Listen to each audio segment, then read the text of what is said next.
Bouncing a little bit here. It's wonderful to see you all this morning. Good morning and welcome. Why don't we get started? I think there are going to be others who will join us, and it's great to share this time and gathering with you all. And it's a great honor and gift to have Bishop Andy Doyle with us, who's been our retreat leader virtually throughout these last days and now is here with us live. And so what we'd like to do is invite Bishop Andy to offer some opening reflections and then invite your responses. And if you do that in the chat box and keep your microphone muted, I think that'll help everybody to be able to share quite a bit. And Bishop Andy, what a gift to have you with us. I wonder if you might open us with some reflections. Sure, thank you. It's a very different type of gathering to record and send the presentation. I'm used to being with people and often find that the in-between times as the communities gathered and conversations go, it allows for it to be a much more participatory, or a sense that there's a conversation happening in communion and in community. And so I appreciate you all hanging in there in a very different kind of pedagogical style than we would all normally pick. So that's the first thing I kind of wanted to say. And the second was, I think when we went into this, our conversations with your diocesan staff very much was just naming the realities of what we were, in that moment, which was well over a year ago, seeing develop within the wider culture, issues around racism, issues around partisan politics, and a great deal of division that all of us as leaders in a community that crosses over between our own churches, but also the wider community, are experiencing and trying to sort out. And on top of that, you had a new bishop coming in. And so the idea being, could we kind of take a step back and have a generous conversation about a positive, hopeful vision for our vocations that captures some of where we are, but might imagine and offer a little bit of where we might go together. And so that was the purpose or intent, I think, of the different pieces. I didn't choose the lessons for the morning prayer office, but I think it ended up fitting really well within the overall conversation. So which I held off to the end. So hopefully that has a sense of a completion there in some ways.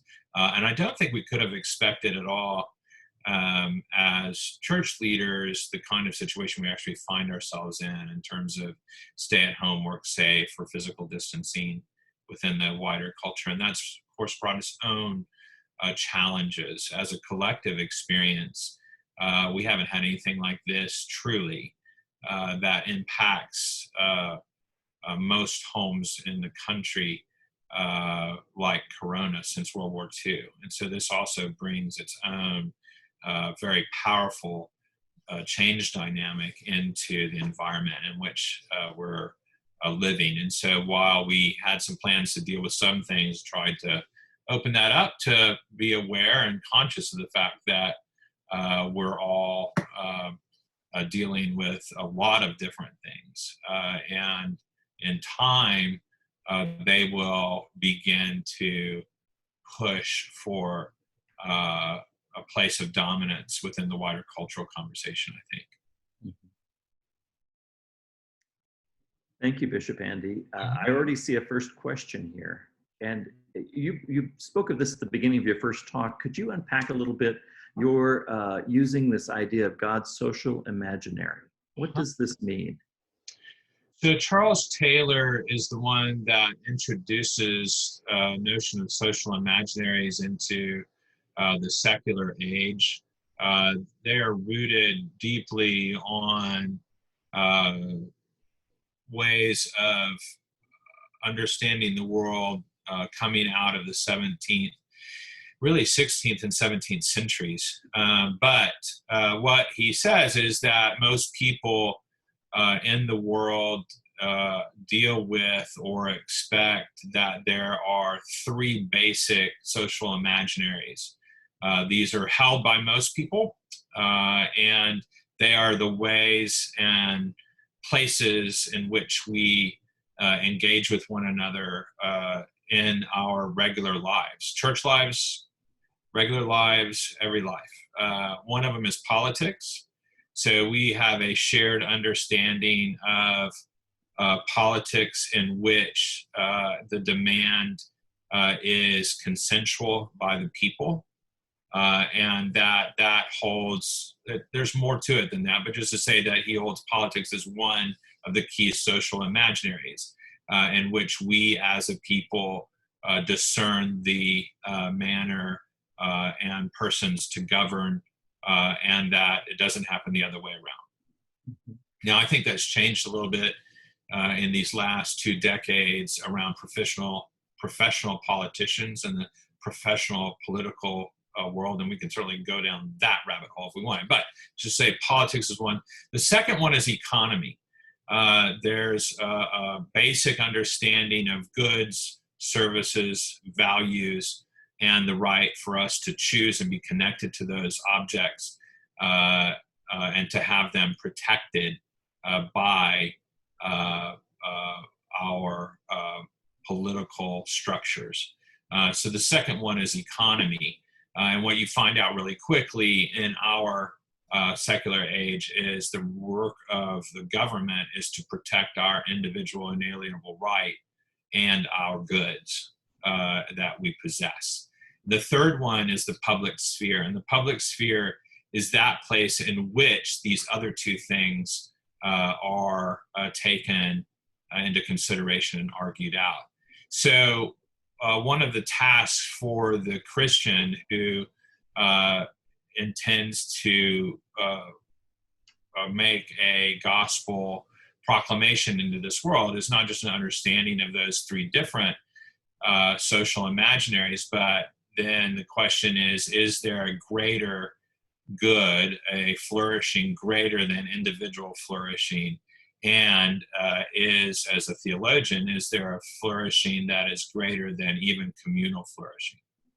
And so what I'm doing there is intentionally leaning on some of Taylor's words to say, yes, as a theologian, we don't pick a humanocentric theology, but a theocentric theology, a Trinitarian theology, which means that there's actually a greater good than just human individual and human communal flourishing. And so it is to imagine kind of leaning into some of the work of Fry, Hauerwas, and others to say that we're participating in God's narrative and not the other way around.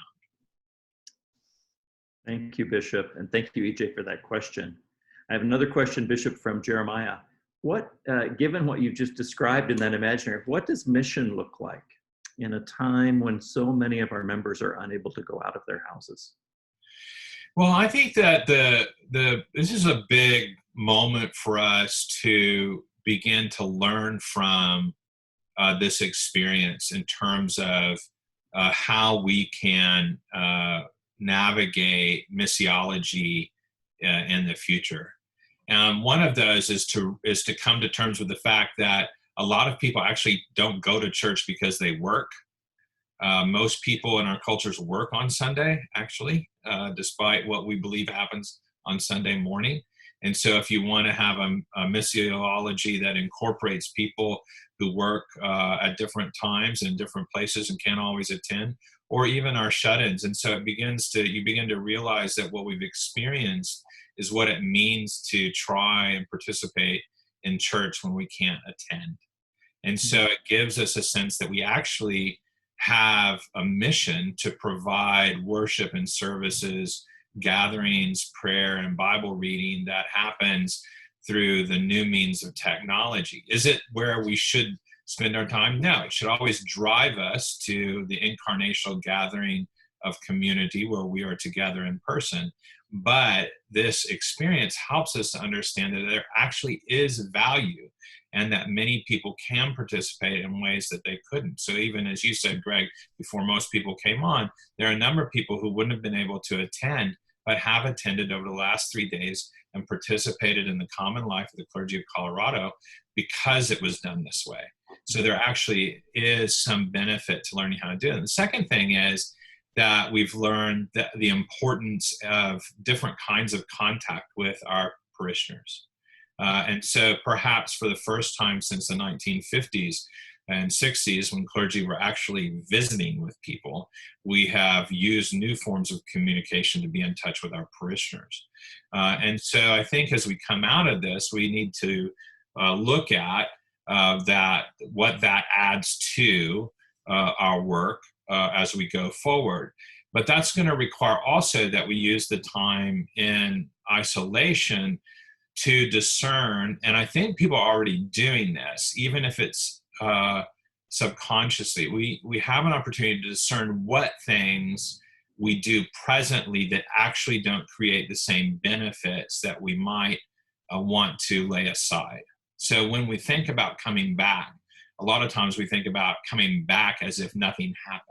But something very big has happened, and that collective sense and impact is going to follow us for several years. And so a big part of our work, I think, as clergy and bishops and your diocesan staff is to begin to imagine what things can we leave behind as we begin to navigate a completely different context.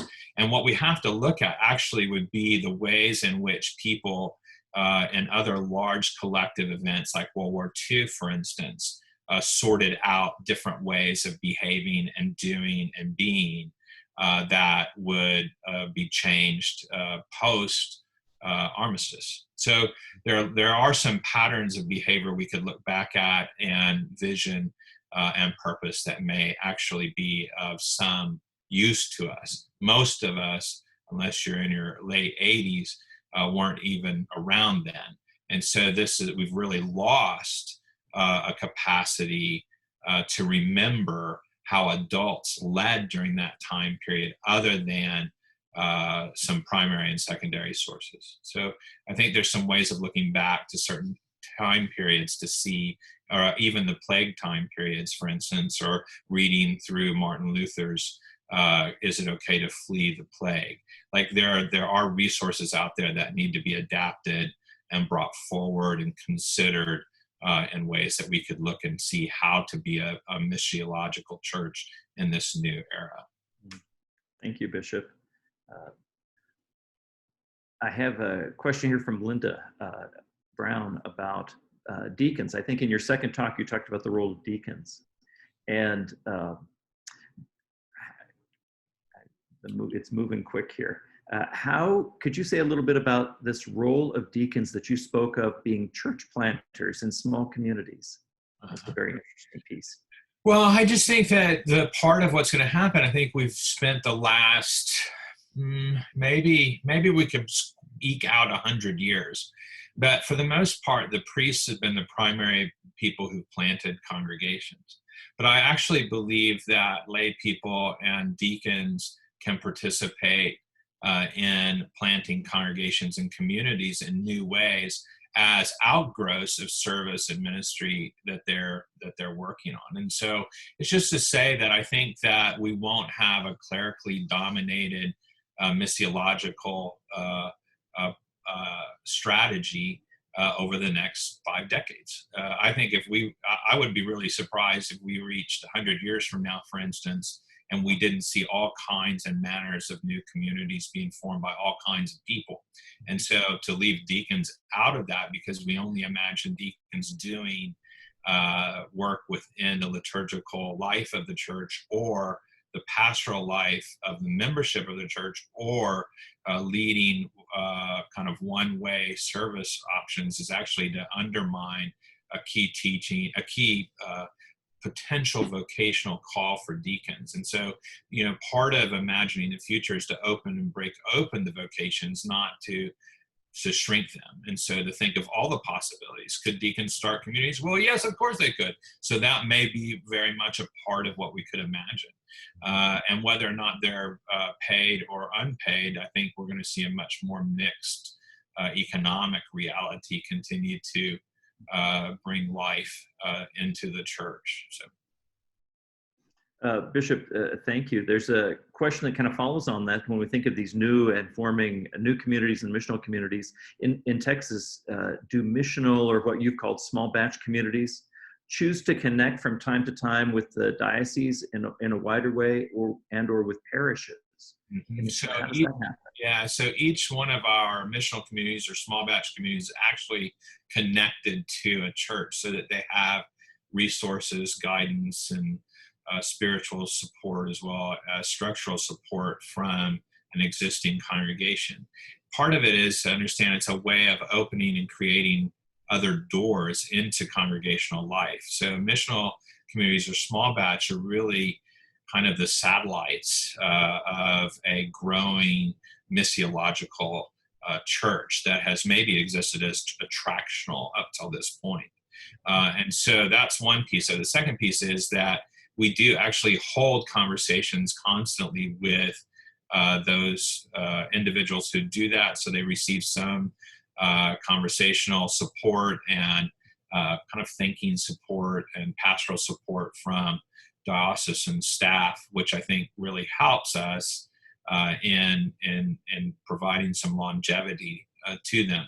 But they also are very pliable, right? So they also come and go, and some things last for a while or a season, and then they dissipate. The difference is that you don't have the same kind of largesse in terms of money that's being spent on a church plant. And so you're actually able to be a little bit more pliable in terms of movement out into the community. Along those lines, I wonder if you could just give some examples for us who aren't familiar with those small missional communities in Texas. What's been happening there? What are some examples of these small batch communities? So, when we first started, we were doing a lot of things like meeting in a bar or a restaurant, very few things in people's homes. Today, we have missional communities that meet in a lot of different places, from gyms to actually outreach communities themselves that have formed a regular community life around it. Certainly, there continue to be some that meet in pubs or other public spaces, or even in churches. We have a number of them that have expanded into nursing homes, which have their own kind of community life of Bible study and worship that have developed. And so they're all over. What's fascinating about them is we have 91 plus today. I don't know what the number is, but in February we had 91, I think. And over 2,000 people who were not Episcopalians worship in those communities each week. So when you talk about the cost and the profile and the capacity to meet people who don't go to church, they have a far greater reach than any of our congregations do. And so they kind of outperform the evangelism we can do as attractional churches. I mean, if you look at new membership in our diocese, for instance, we have about 1,500 adult new members every year. So that are confirmed, right? So that gives you some sense of kind of the wider capacity of this. And I think that it also provides, what we're seeing is that it provides a very safe place for people who don't have experience going to church, who've never had experience going to church. It's a lot easier to participate in a smaller community venue. I don't think anything that's particularly revelatory, and certainly the Diocese of Texas and the Episcopal Church didn't invent these. They've been around for a very long time. As I point out, in small batch, they've been around since the very beginning. It's interesting to see it evolve and move and kind of have its own life in the diocese. And people are really nervous about it. What's really fascinating, though, is, so just to throw a monkey wrench into the whole conversation, but all of the kind of very non-Episcopalian ideas about the way in which we might do Eucharist in a time of physical distancing came from our regular church leadership. The missional churches tend to be much more traditional and their expectation of living a prayer book oriented life where Eucharist happens in person.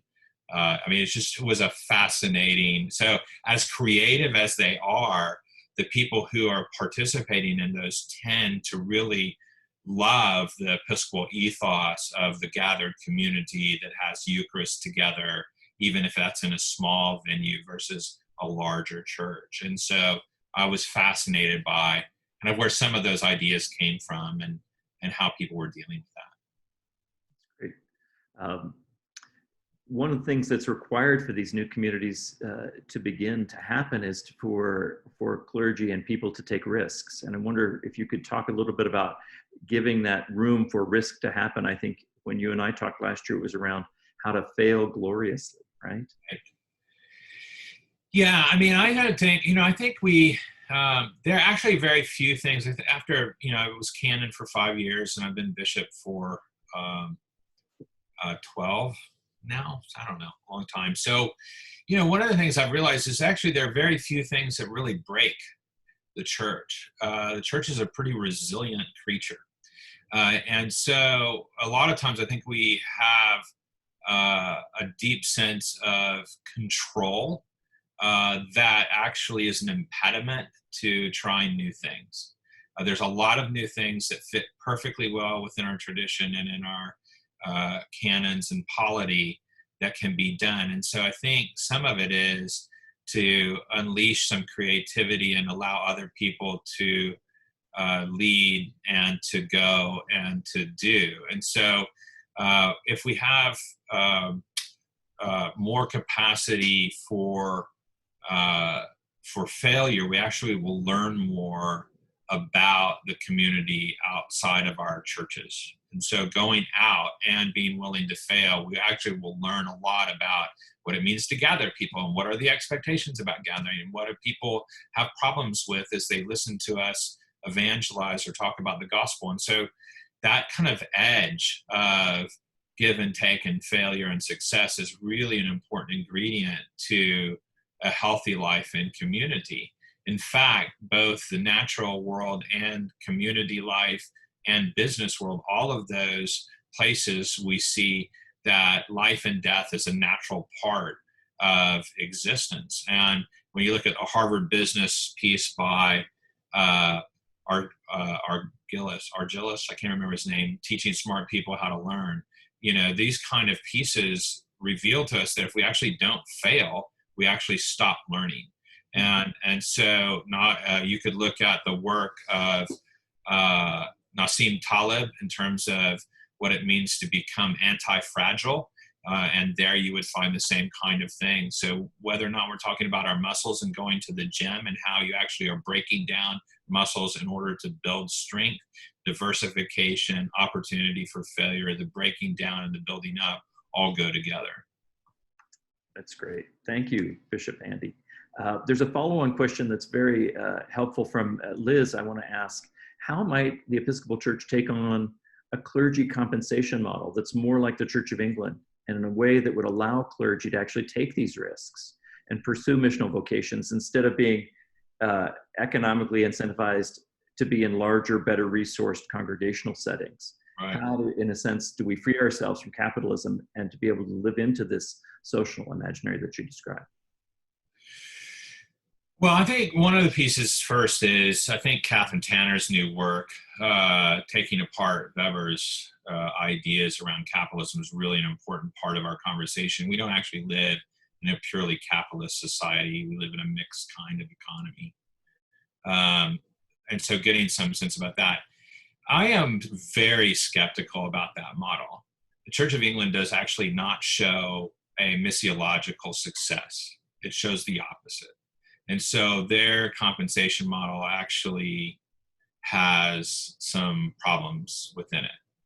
I think the question for us, I mean, you can do that. It's just that I think it's a difficult model, and it doesn't actually end up putting the dollars where they need to go, because you are forced into something a little bit more like the Methodist model, where guaranteed employment becomes a key piece of the environment. And I just don't think that, to the point of failure, you can't, if not everybody who is part of our life as clergy, as you well know, it's not the best fit for people. And so there has to be some ability to not have handcuffs into perpetual employment when it's bad for your own health and spirituality, or it's bad for the church. So there's a bit of what we do, which I think is really important. Now, what do I think we could do? I actually think that we could have episcopates that supported people doing creative things. I think we could take resources and dollars that we spend on things right now that don't focus on missiology and move them.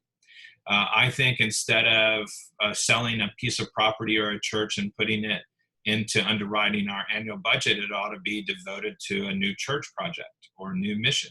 So I actually think there's a lot of ways in which we could fund mission presently. I mean, the number of churches closing in the Episcopal Church alone is so mammoth that if all of those resources were put towards missiology and mission funding, it would actually have an impact far beyond. But what we do, and we do this in our own churches, we will take every last dollar to support a dying institution. Like just speak it right there. I mean, I know congregations that have plenty of endowments and they will spend it all the way down and never leave their church. And so the real issue is focusing on where those dollars go. And when a church is dying, instead of spending the very last bit on its death, being proactive and honest about that death and enabling congregations to figure out how they might live and how they might grow and how the dollars that they do have could be used that way. So I actually think there's a lot of pliability within the Episcopal system and our church to support missiology. I actually think we just don't want to do it. And so, as Sean Rowe is fond of saying, we are really good at work avoidance. And so the systems we've inherited are largely the systems that we'd like to retire from. And when you look at the age of clergy within the church as well, you end up with people who aren't really willing to make a lot of change in the last 5 years of their ministry. And that in and of itself begins to create and slow down mission work. And so these are all pieces and parts. And so I don't actually think it gets solved either by a better pension or by us funding everybody at the same rate. I actually think rewarding and paying people for creativity and mission is a worthy idea that's part of our system and has enabled us to thrive in some ways that the Church of England hasn't been able to thrive in. So, thank you very much. We're running out of time. It's hard to believe. So I'm going to offer one last question I see here that kind of brings this together when we talk about these missional communities and our way of being church in new ways. And I wonder if you could talk a little bit about what the role of clergy is in small batch communities and house churches and missional movements that you're describing. Do you envision that these replace established churches? And how do we as clergy support these kinds of communities? Well, most of the communities that we have are run by lay people or deacons. So priests support by being leaders through their own leadership, through their protection of creativity and new things, and as their role of sacramentalist within those communities. So, for all of our communities identify as Episcopalian. They're very clear that they're Episcopalian. They're very prayer book oriented. They're connected to Episcopal churches. They participate in the high holy days, typically at the church if they can, if they can't do their own. So they're very Episcopal, as I mentioned earlier. So I think part of the work for the priest, though, is to take a step back and realize that as a vocation for us, it's very much about enabling and inviting people to gather. And now that can gather typically within typically within the attractional church, but I think it also means that we can create space for other people to see, and we can send people out. I think the biggest problem for priests within our system is the Lone Ranger model. And Not that being the solo pastor, that's not what I'm talking about. Solo pastoring has its own kind of particular nature and life to itself. But for those of us who are lone rangers, part of the problem is that we are big doers. And so we will get things done and we'll do them. The problem is that most people aren't lone rangers. And so for the lone ranger clergy, priests, what happens is you think by telling somebody to go do something, they're going to have the same kind of lone ranger ideology that you do and will just go do it. And they don't. They actually need support. They need parameters in which to work. They need guidance. They need regular pastoral checking in on. And so in a church that has a lot of lone rangers in it, I think we struggle with how to actually impart and empower the baptized and deacons to do the work they've been called to do. So sometimes we're our own worst enemies, because I actually believe most priests would tell you they really want people to join in to do the work within the church and the work outside of it. They actually want this. The problem is that they have a different understanding of what leadership means, and that actually paralyzes churches because they don't have the capacity to understand the kinds of guidance. And so, for instance, we are notorious for aspirational goal setting. Let's go do some missional communities. Okay. But that doesn't have any, there's no, what's the timeline on that? What, go read this book and go do it. There's no measurable goal setting. There's no reflection on whether we're being successful or not. There's no capacity to see whether or not it's even needed. I mean, all of these kind of things. And so there's a piece of work for the priest, I think, which is the grandmother model. And so I'll tell you a story about the grandmother. If you go on TED Talks, there's a great talk. This is also present, I think it's present in Thinking Fast and Slow, but I'm not sure. It's about a educator who realized that in most, I'm not paying attention to time, and the most needed areas for educators are often the places that nobody wants to go, right? So the best teachers don't want to go to some of the places where we really need the best teachers to go. So he was trying to figure out ways in which to do this. So he put a computer into the wall of a slum in India. And the computer basically allowed for the individual children to teach themselves how to read, write, and do basic arithmetic. And so as they continued to, and he didn't go out there and tell them how, he just turned it on. And what happened was that children began to mess around with it and figure it out. And then they began to self-learn and then self-teach and self-coach how to do it. So he started pushing. By the way, the end result was that after doing this for years, the students that went through this process actually outperformed the same students that went through private school in the region. So it wasn't just kind of a thing. They actually did measurable scientific research showing that these children were learning. So he decided, though, to push the envelope and said, I'm going to teach them, see if I can get them to teach themselves how to do DNA sequencing, right? And so he had to teach them biology and everything else just to get to DNA, and then to get them to do the DNA sequencing. And so he set it all up, and they got stuck. And they got stuck in this one place. So he was watching, they're monitoring, they could see that, and then they just stopped coming. And so he decided that what he needed was a grandmother. And so he asked one of his admins to go out and to stand next to the computer. Whenever she saw anybody there, she would go stand there. And so that's what she did. She said, well, I don't know anything about DNA sequencing. He said, you don't have to. All you have to do is show interest in what the student is doing and ask questions about what they're learning.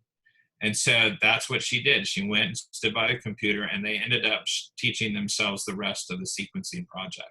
And I think sometimes what we have to realize, whether we're deacons, priests, or bishops, that some of the most important things that we can do is ask people interesting questions about what they're up to, and come alongside them and be that encouraging person who takes not only curiosity, but that sense of supportive interest in the work of the person who's there.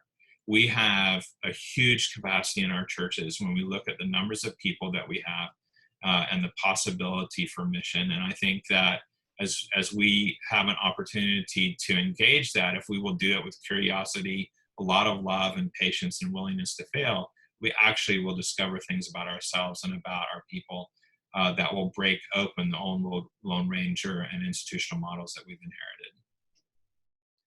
Bishop Andy, thank you so much. What a great gift it's been to have you with us through these days, but especially now, live in this session, and to hear your reflections, your challenges, your invitations for us to grow in faith and in our vocations. It's exciting to think about what this might be opening up in this new season that we're in now and beyond. I would just mention to our clergy as well that just remember that all of Bishop Andy's talks are now residing in that clergy gathering page. So if you'd like to go back, if you've missed anything or would like to watch it again, those are there, and all those resources will be there for you as you need them, and they're helpful to you. Bishop Andy, thank you so much. Thank you, and thank you. Thank you, Bishop. You're awesome. It's great to see you guys. Great to see you. We'll look for an opportunity to be in person with you. Absolutely. Absolutely. Bye-bye. Look forward. Bye-bye.